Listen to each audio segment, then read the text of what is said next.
Good morning. Good morning, welcome. So glad you're here today after that boom banging 4th of July yesterday.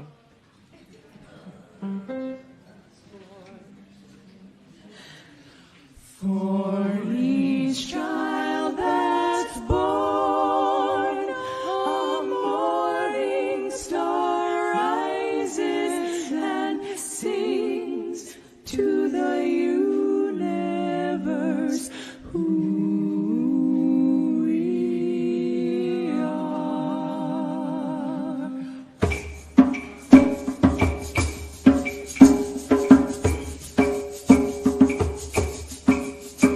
For each child that's born, a morning star rises and sings to the universe who we are. For each child that's born, a morning star rises and sings to the universe who we are. We are our grandmother's prayers, and we are our grandfather's dreamings.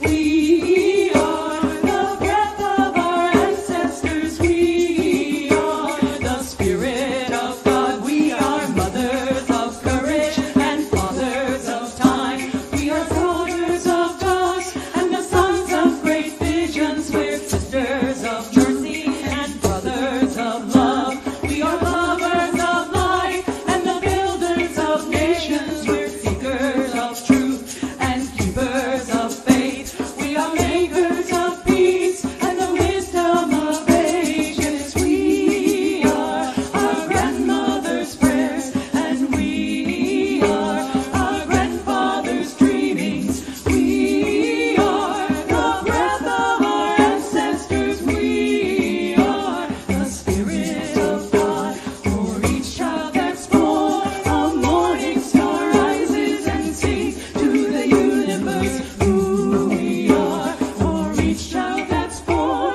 a morning star rises and sings to the universe who we are.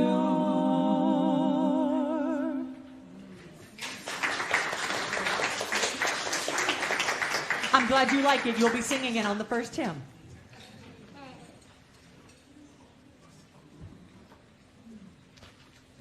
Good morning. And welcome to the Unitarian Universalist Fellowship of Fayetteville. I am really delighted to be here today and to welcome all of you. My name is Kate Kowalski, and along with my husband Steve, who's running slides today, we have been members of UUFF for about 6 years since we moved here to Fayetteville. I currently serve on UUFF's board of directors as past president, and I co-lead the Mindful Discussions group along with Brooke Eldridge. And I happily coordinate the really fun and hopefully inspiring Raging Grannies of Northwest Arkansas. Yay. So Unitarian Universalism is a liberal religious tradition that values freedom in religious thought and journey. We uphold the unity of our interconnections with one another, to all of life, and to this precious universe of which we are all a part. We affirm the universality of love and hope as centerpieces in our community and of our faith, and we welcome you, whoever you are, wherever you are, at this moment in your spiritual journey. And we realize that we all come here for different reasons. You know, for some of us, it's to find community, to seek our spiritual and personal truths, to question, to nurture our hearts and our souls, to be nurtured, to explore new ideas, to find comfort, and perhaps to find the answers to some of our bigger life questions. We all come from different places, different religions, different beliefs, and different backgrounds. And whether you are joining in person today or online, you are welcome here. We're glad you're here. And we hope you will find comfort, connection, and love in this space. If you are new to UUFF, we're really glad you're here. Welcome. We hope you'll check out our website, which is uufayetteville.org, for more information, and if you'd like to sign up for our weekly email. For those of you visiting first time in person, if you look at the seat back in front of you, and I'm supposed to have a yellow card here, or a white card to hold up. You'll find a white card like Reverend Renee is holding up, and you can fill that out and get on our weekly email list. We will not bombard you with emails. We have Fawn lovingly curates an email that goes out each week, and we won't spam you with a bunch of other stuff. Later in the service, we'll have time for joys and concerns and milestones, and you'll be invited to come forward if you wish and drop a stone into our bowl of water, symbolizing your joy, concern, or milestone. We do this in unity with other UUs around the world.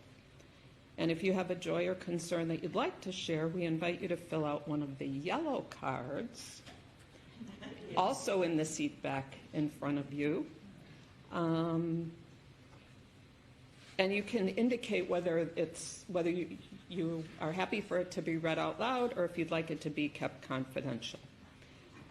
If you're joining us online, hello and welcome. You may write your joys and concerns in the comments section, although please note that we're not able to keep those comments confidential. And if anyone attending today in person needs hearing assistant, our wonderful AV tech, David, can help you with that. As always, children are very welcome in our service, and we're delighted to have them. We also know that sometimes children, or you, might prefer to have them in another location, and we do have a staff nursery downstairs where your child will be warmly and lovingly cared for. And I am really excited about today's service, and we're going to get to hear from Reverend Renee and from Stephanie about this year's UUA General Assembly. I had the honor of attending and representing UUFF at GA along with Reverend Renee during my 2 years as president in 2025 and 2024, and really just found the whole experience to be incredibly enriching, enlightening, and just a wonderful learning experience. And it reinforced for me that our UU faith is ever evolving, and GA is really a fantastic forum for learning about key issues that the governing body is addressing, and as well as from other congregations who are dealing with similar issues as to those we're addressing here as UUFF.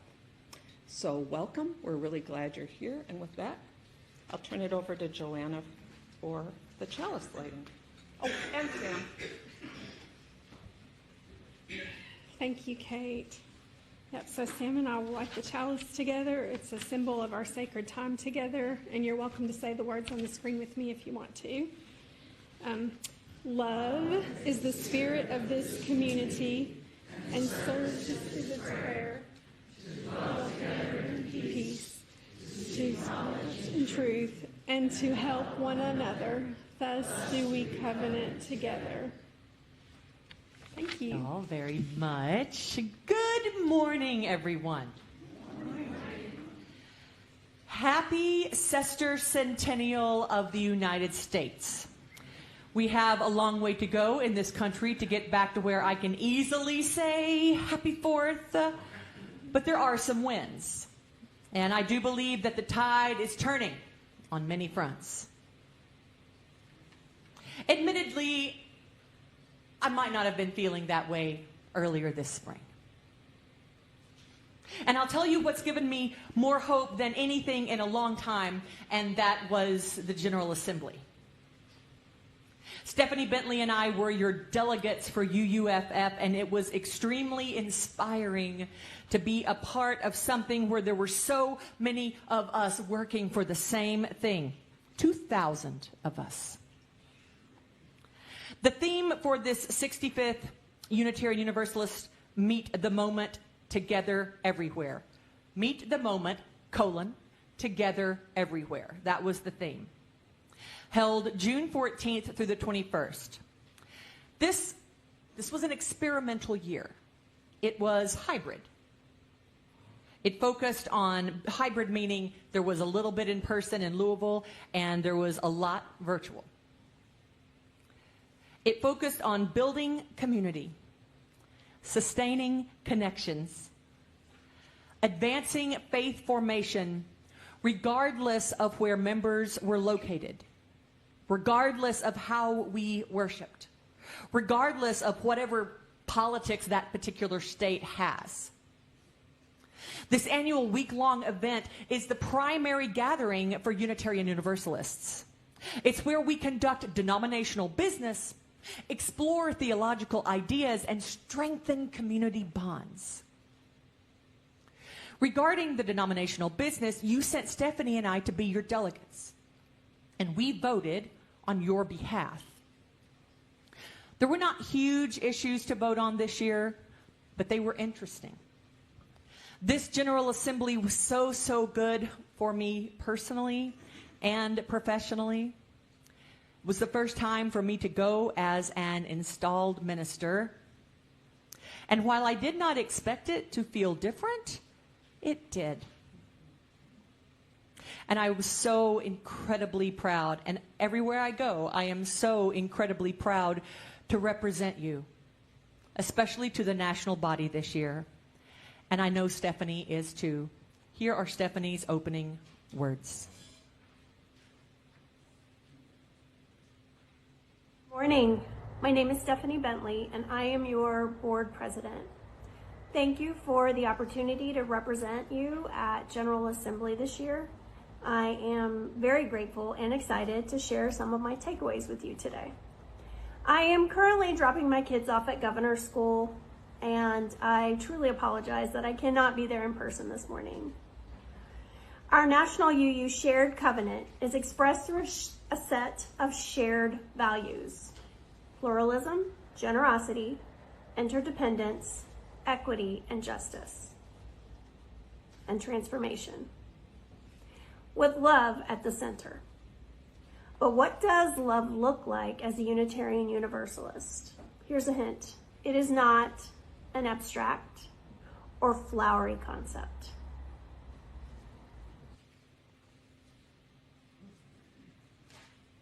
That's right, Stephanie. She and I, you like the way I wrote that, the transitions? Yeah.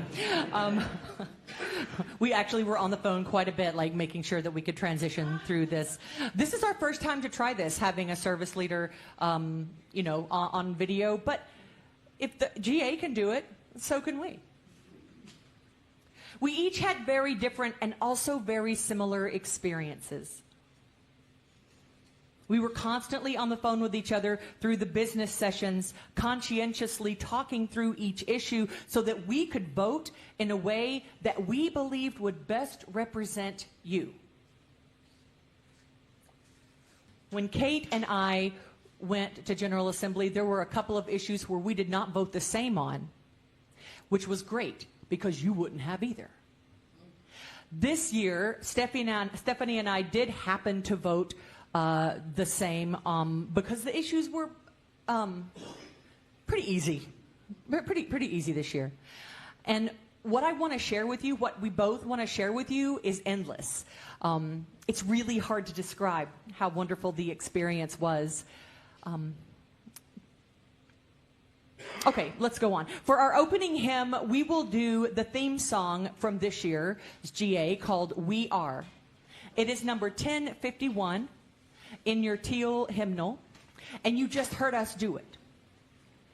That was what we did for the gathering music, and let's sing it now. This was written by the amazing Issei Barnwell, who was the founder of Sweet Honey in the Rock.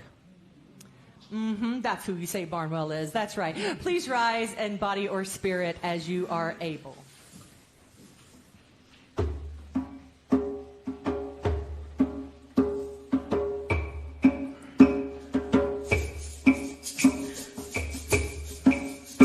For each child that's born, a morning star rises and sings to the universe who we are. For each child that's born, a morning star rises and sings to the universe who we are. We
On this Sunday, along with so many other UUs across the globe, we share our joys and our triumphs, our sorrows and our broken places, and meaningful moments in our lives. Because love is what connects us, and love is made up of many different feelings and events. We love through interaction. And it's in our interactions that we come to know the world and our place in it. We love through connection. It's our connection with each other that turns this community into the family that it is today.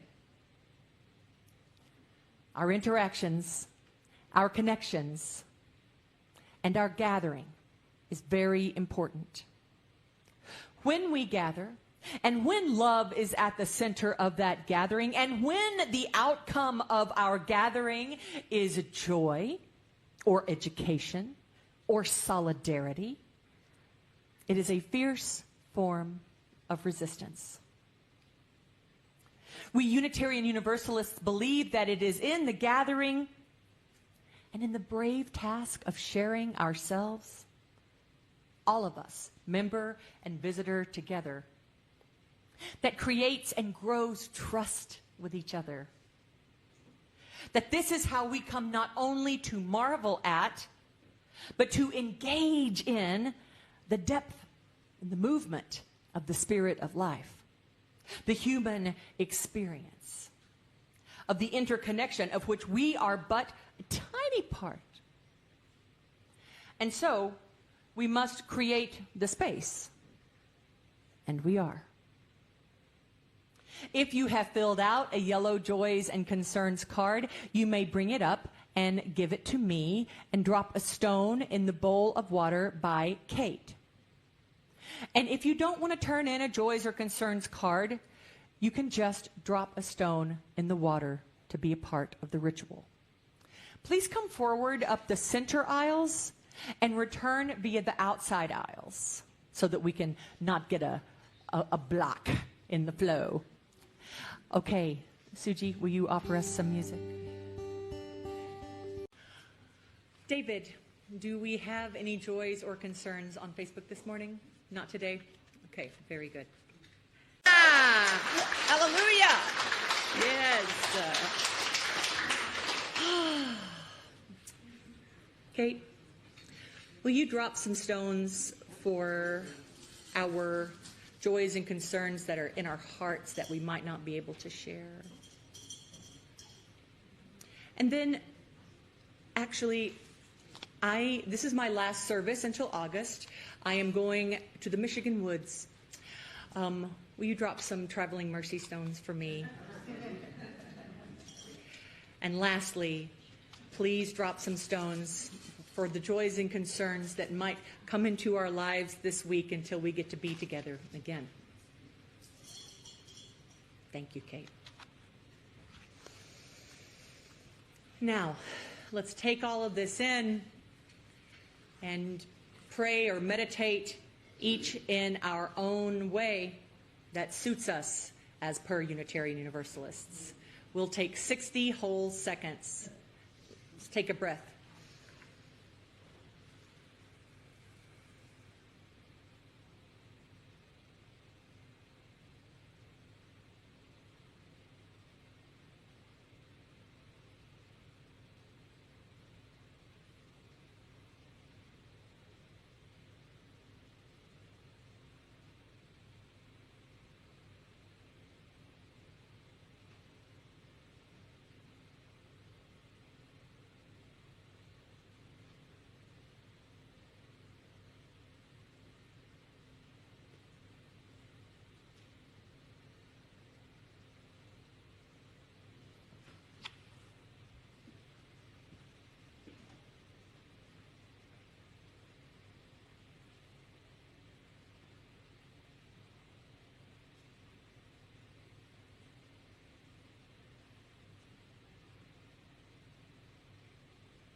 It's now time for the offering. The offering we take each Sunday is an opportunity for each of us to recommit ourselves to the important work of this fellowship. It is as much a part of our ritual as singing together, lighting our chalice, saying the words of our covenant, expressing our joys, concerns, and milestones. And it's a reminder that the form of love that we call generosity, it's a reminder of the form of love we call generosity, and every contribution of every size is helpful and very much appreciated. It's how we show that we believe the work of our fellowship is important and to say yes to the values of our faith. There are a variety of ways to contribute through our website, by text, by mailing checks to the office, or now with the offering baskets. And so I invite our hosts to share the baskets at this time. Now y'all pay attention to this song. It's going to be our closing hymn.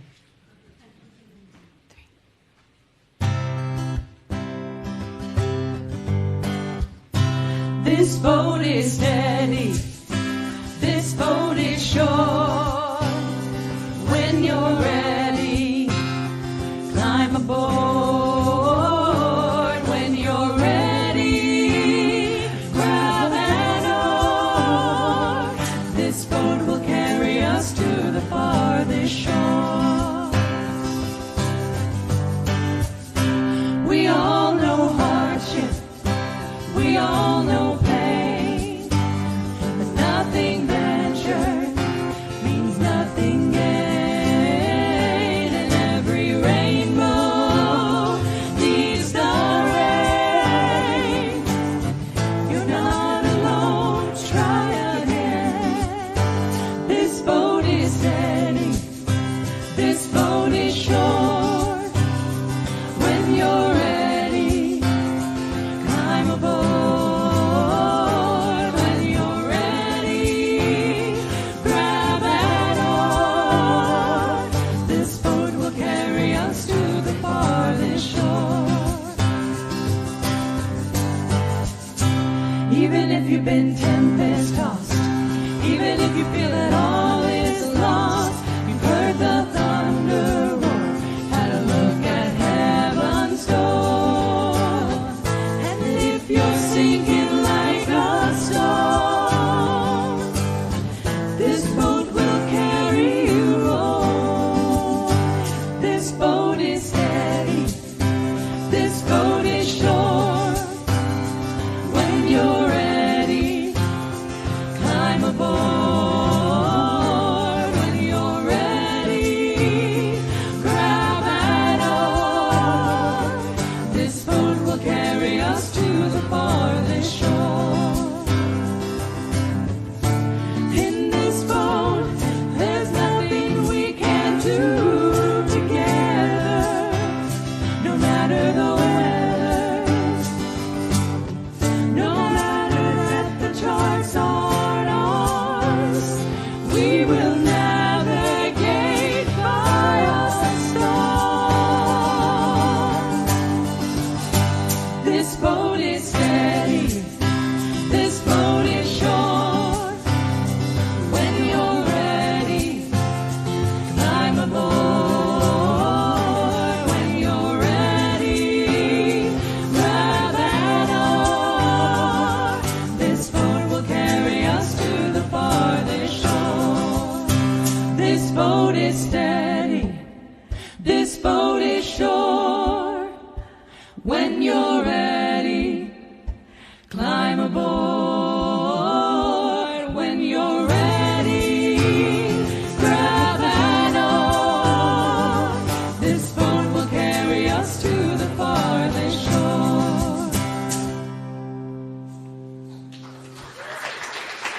Thank you.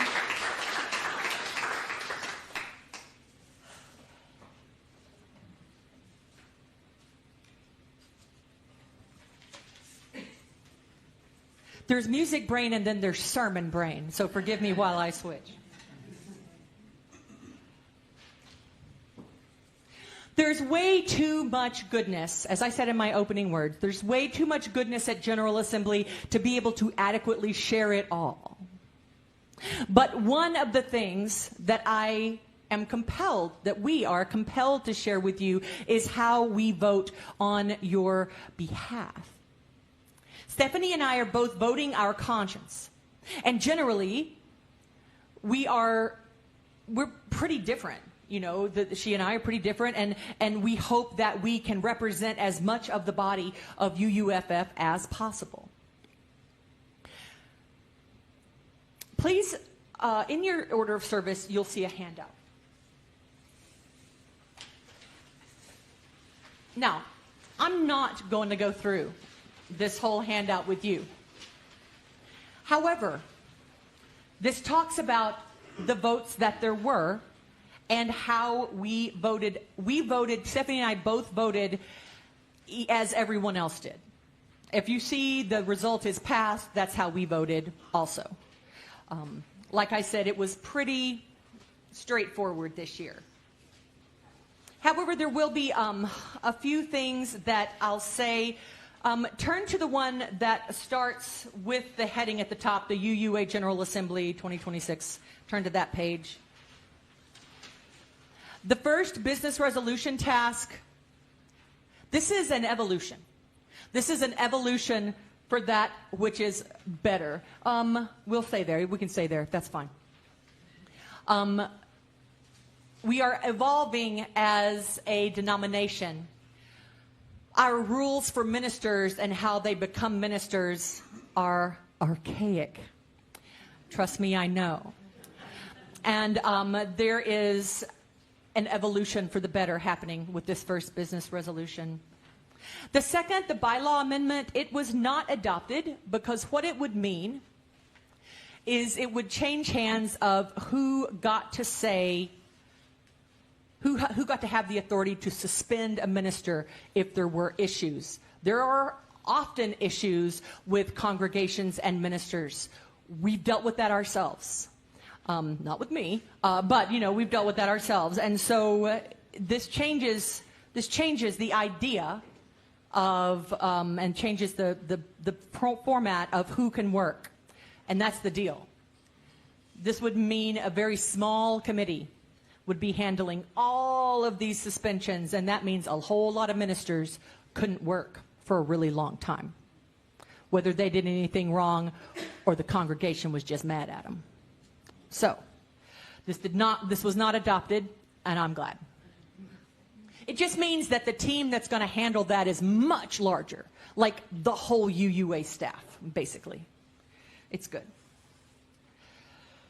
So, defending on the assault on environmental protections, public lands and rules and endangerment finding, that passed.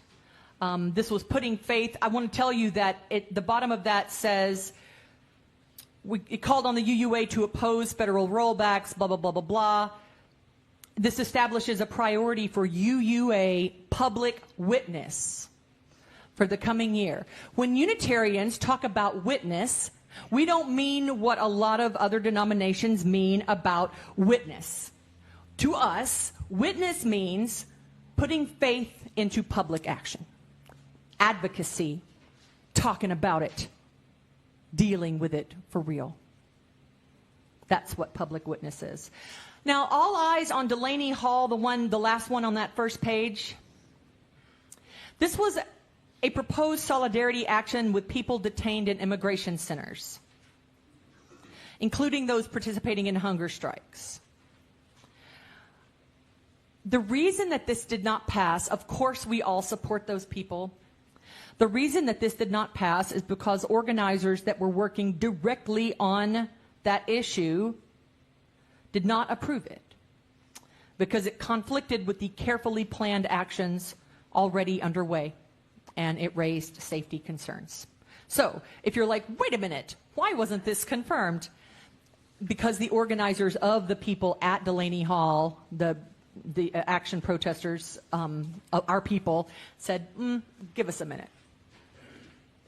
Next page. At the bottom, There were some elections. Will you go back to the elections one, Steve? There were some elections, and, you know, they passed. These are all good people, some of them ministers, some of them not ministers, good folks. Just like our board, there's changeovers every year. A term ends and new terms begin. So that's what that's about. And then, I'm sorry to have you jumping around, Steve. And then the responsive resolutions about the youth. These were overwhelmingly supported. The propositions, the resolutions about the youth calls on investing in youth and supporting and training and cultivating youth leadership, having youth delegates to General Assembly, which passed, which there may be some youth delegates in our own congregation. Anyway, I'm just saying. And then the next one expresses appreciation for existing investments in youth and continued commitment. And then reaffirming our commitment to immigrant justice and relationally grounded organizing. Yes, it passed. And then some commission on appraisal stuff, how UUA can better engage and respond, blah, blah, blah. Okay, anyway, it passed too, and it's good. So this is for you to read more thoroughly if you want. If you have questions about this, Stephanie and I are all ears, and we can point you to different documents. I'm a polity freak, and I really like this part of the denominational process, just like I like it in our own congregation. So please, if you're curious, ask. Stephanie?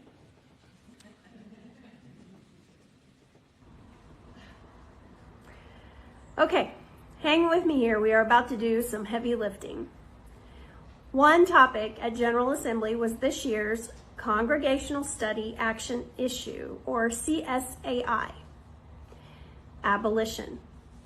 A CSAI is a multi-year issue selected by UU congregations for deep learning and local action. In this context, abolition is defined as rejecting punishment, control, and coercion while embracing restorative justice, accountability, and healing. It reflects our belief in the inherent worth and dignity of every person and our commitment in collective liberation. One phrase I kept hearing during General Assembly was, "No one is getting left behind." The UUA does recognize that while abolition is a universal spiritual principle, white people and indigenous, Black, and people of color experience these systems very differently. But abolition is not framed as a movement for one demographic. It is a total restructuring of human relationships to eliminate violence and control for the sake of everyone's spiritual and physical freedom. As a public school counselor, this deeply resonated with me. I see the school to prison pipeline affecting kids as young as 5. One 2024 UC Berkeley study found that Black students are roughly 3.5 to 4 times more likely than white students to be suspended or expelled. While schools have increasingly embraced restorative practices over the past decade, I've also seen that progress start to erode as student mental health needs rise and expectations become increasingly developmentally inappropriate. I also found myself thinking about a situation closer to home, literally. One of my neighbors, who is Black, found a copy of an outdated neighborhood covenant in her mailbox with the sentence about overnight street parking highlighted. After talking with neighbors around the cul-de-sac, she discovered only she and our Hispanic neighbors had received the notice. And to her, it felt like racial profiling, and I agreed. To my surprise, the neighbors responsible were actually people living right next door, people I genuinely like. They had distributed the notices before leaving town, and when they returned, they casually acknowledged that it was them who did it, and they were just trying to be good neighbors, or encouraging other people to be good neighbors. When I said there might have been a better way to handle that, they wondered out loud, why is everything always about race? And they kind of shrugged it off. So what do we do when someone behaves in a way that we believe is wrong or inappropriate? Do we try to make them pay? Do we try to control them or convince them they are wrong? Or do we place love and relationship first, seeking understanding, healing, repair, and restoration? In my experience with kids and adults, genuine accountability only happens when people feel safe enough to honestly examine their own actions. Another powerful insight came from this quote: "The greatest midwife of justice is relationship." One proposed action of immediate witness called on us UUs to join protests against ICE outside the Delaney Hall detention facility in New Jersey.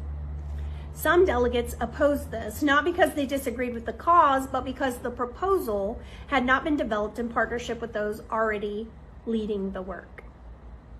Acting without relationship, they argued, could actually do more harm than good. And to me, that perfectly illustrated what it means to put love at the center.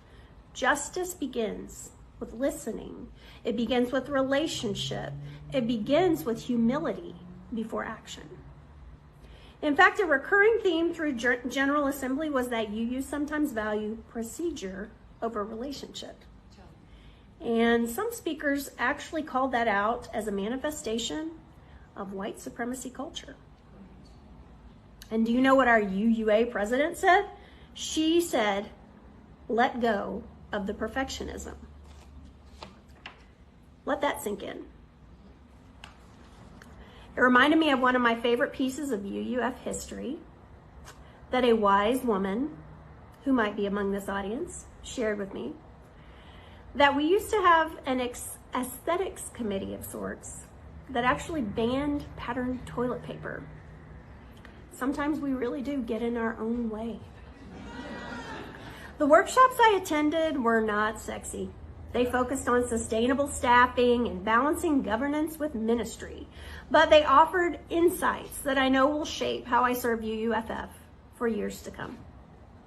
One message was clear: our foundational statements of faith, our mission, vision, and covenants must guide everything we do, and they should be revisited frequently. And I'm proud to say that thanks to Renée's leadership, we have recently completed this work, and you will be hearing more about it soon. Another presenter encouraged congregations to fortify, leverage, and update our infrastructure. Hot, huh? But it is incredibly important. She was talking about things like bylaws, policies, procedures, building maintenance. We have to be strong enough to weather the storms ahead. Board leaders were specifically encouraged to think boldly about the future, recruit leaders, train leaders, empower leaders, and then let them lead. One of my favorite quotes from the week was, "It's about vitality rather than numbers." And vitality means imagination, energy, and commitment. And I needed to hear that. It left me wondering, what is our shared vision for this fellowship? And who are we called to become in this moment? And what courageous steps will help us get there? One workshop that both Renée and I attended was titled, "If You Build It, They Will Come."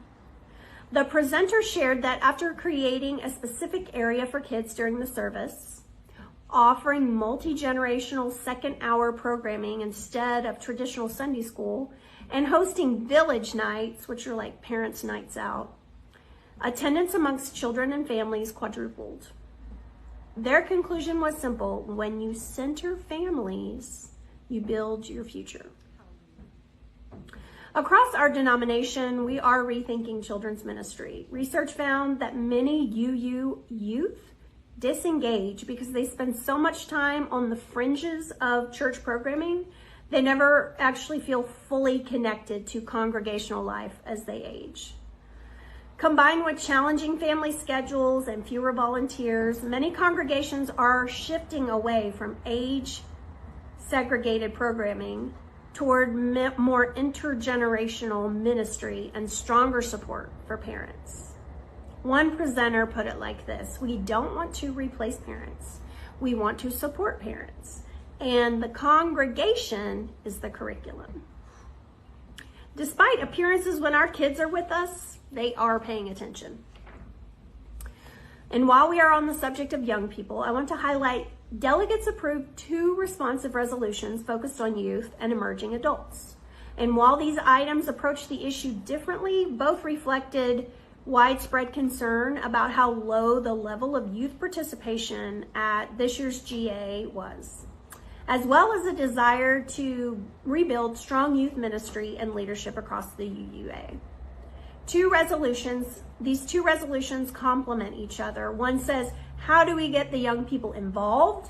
And the other resolution says, well, once they're here, how do we ensure they are valued and heard and empowered? And we have to ask these questions of ourselves here at UUFF as well. Of course, Renee and I both voted in support of these items, and they both passed.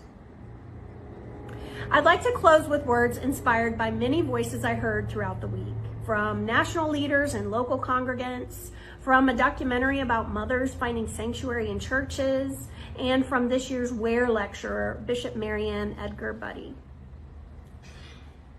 Chaos and change are always with us. They always will be with us. We can meet them with fear, or we can meet them with curiosity and creativity. Life moves in seasons, and we cannot make room for something new without letting go of something old. This work is not a sprint. It is a marathon. So we keep going. And above all, we hold fast to our faith in the miracle of community, in the power of love at the center, and in the UU commitment to never give up on what is best in one another. Thank you, Stephanie. Right? Isn't that great? It's great. We hold fast to our faith, and we never give up on what is best for one another.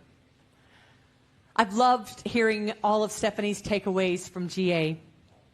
The first time we go, it is always so big, with so much to learn and see and do.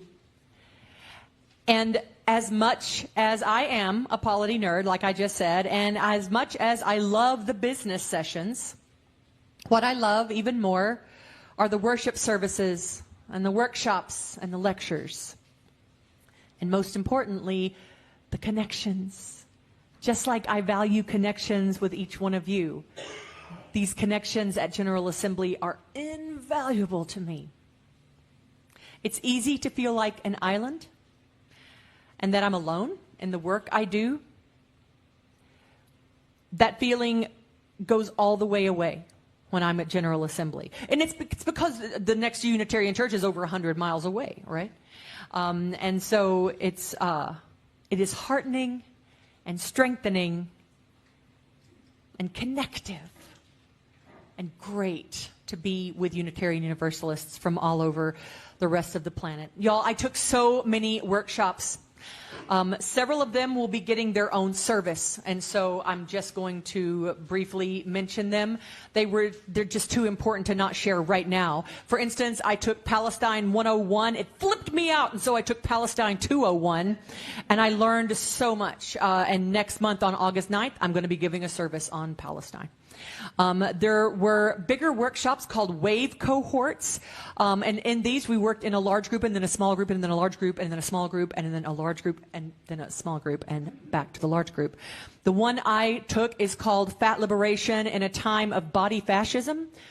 Oh my gosh, it is incredible, and I will give a service on that on August 16th. I took a workshop called Examining Our Feminist Use of Power. That's everyone, all of us with our feminist ideas, not just females. It talks a lot about what is the opposite of patriarchy and what that can look like. There was a lot of imagining. And then we will be talking about abolition on September 27th. So I'm not going to spend any more time talking about those workshops. I took several more, but a lot of the workshops I took were personal and professional versus big ideas for me to bring back to you. And there were the lectures. The Ware Lecture is a prestigious annual address delivered at the Unitarian Universalist Association General Assembly every year. It highlights faith, compassion, and justice. Historically, the stage has featured towering cultural, civil rights, and literary figures such as the Reverend Dr. Martin Luther King Jr., Kurt Vonnegut, Holly Near, Mary Oliver, and so many others. This year, it was the Right Reverend Bishop Marion Edgar Buddy. You may remember her from the presidential breakfast, and she did that prayer and was like, hey, during that prayer. I will never forget that. And I'll never forget the lecture that she gave this year. She was raw. She was real. And after her message, she had a very off-the-cuff conversation with our UUA president, the Reverend Dr. Sophia Betancourt. And I hope that we can show that to you at some point. If you don't know, our UUA president is an incredible black woman, a Caribbean American, and she's so awesome. Here's one of my favorite quotes from GA. It happened during one of our Meet the Moment gatherings. At these gatherings, we were asked 3 important questions, and we talked about the answers in a large group, and then we talked about the answers in a small group. And this was the question: what are the most urgent needs and important opportunities of this moment?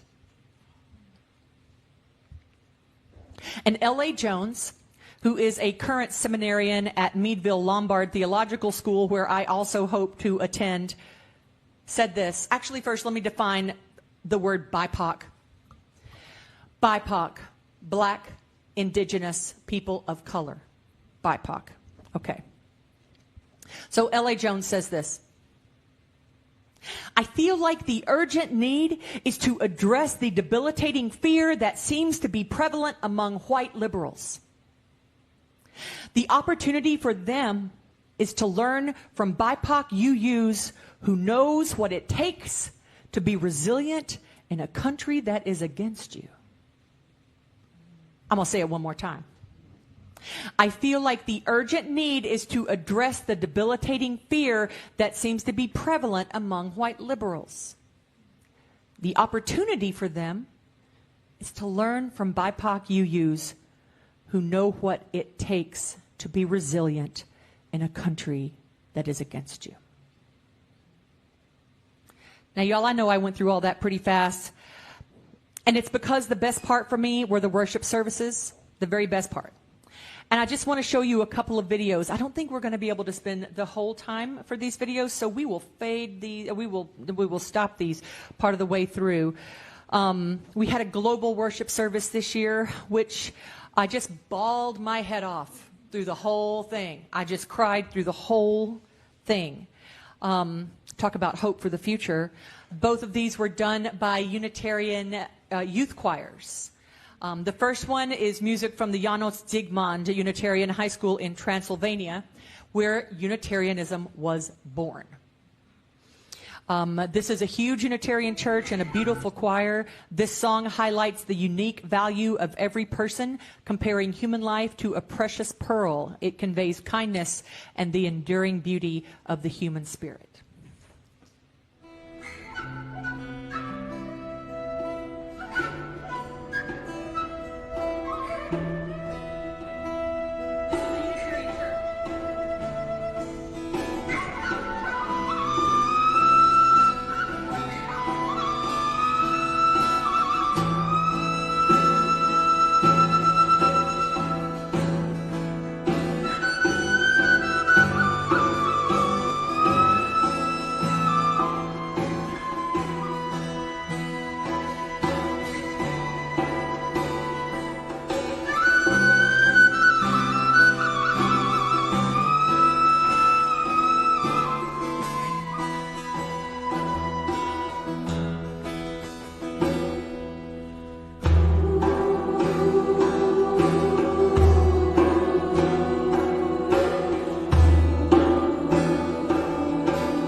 Okay, I want to show you the whole thing. I really do.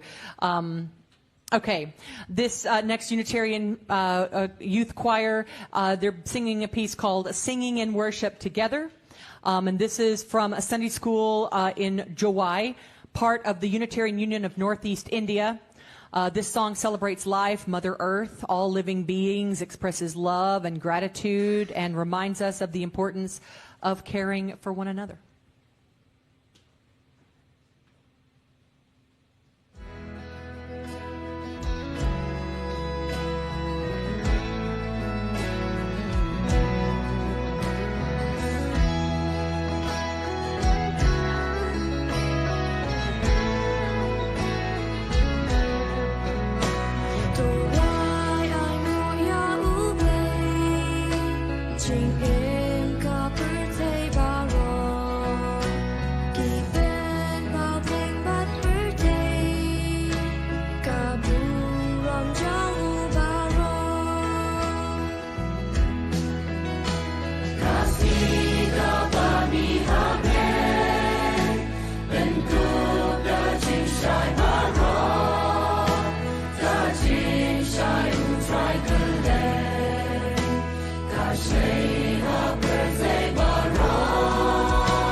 Great, right?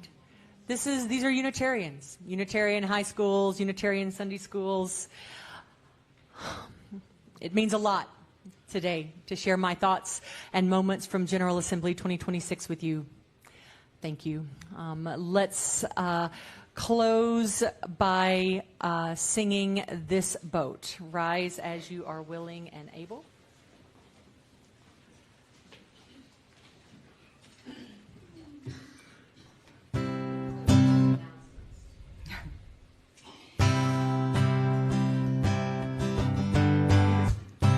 This boat is steady, this boat is sure.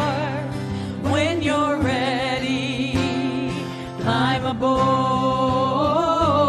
When you're ready, grab an oar.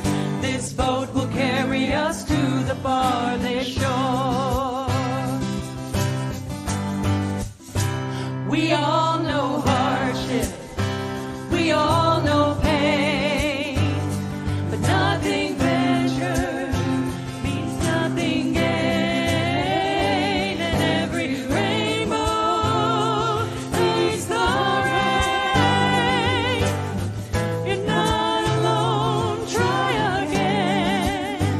This boat is steady, this boat is sure. When you're ready, climb aboard. When you're ready, grab an oar. This boat will carry us to the farthest shore. Even if you've been tempest tossed, even if you feel that all is lost, you've heard the thunder roar, had a knock at heaven's door. And if you're sinking like a stone, this boat will carry you home. This boat is steady, this boat is sure. When you're ready, climb aboard.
extinguish our chalice together.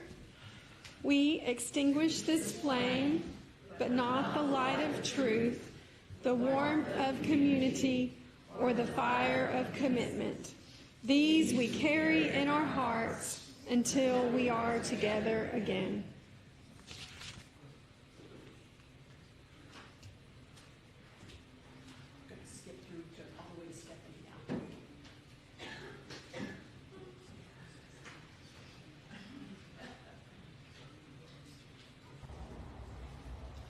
Thank you again for allowing me the privilege of representing you at General Assembly.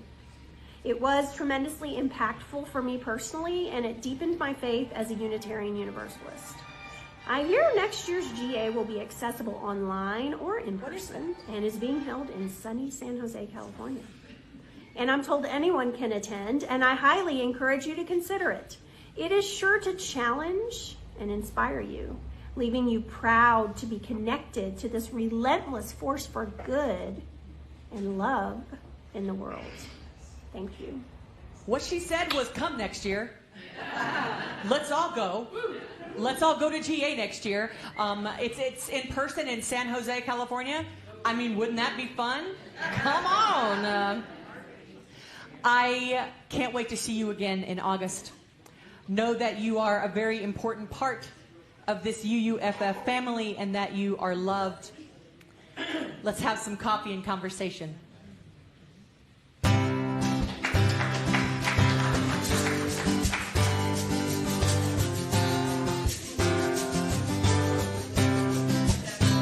This code is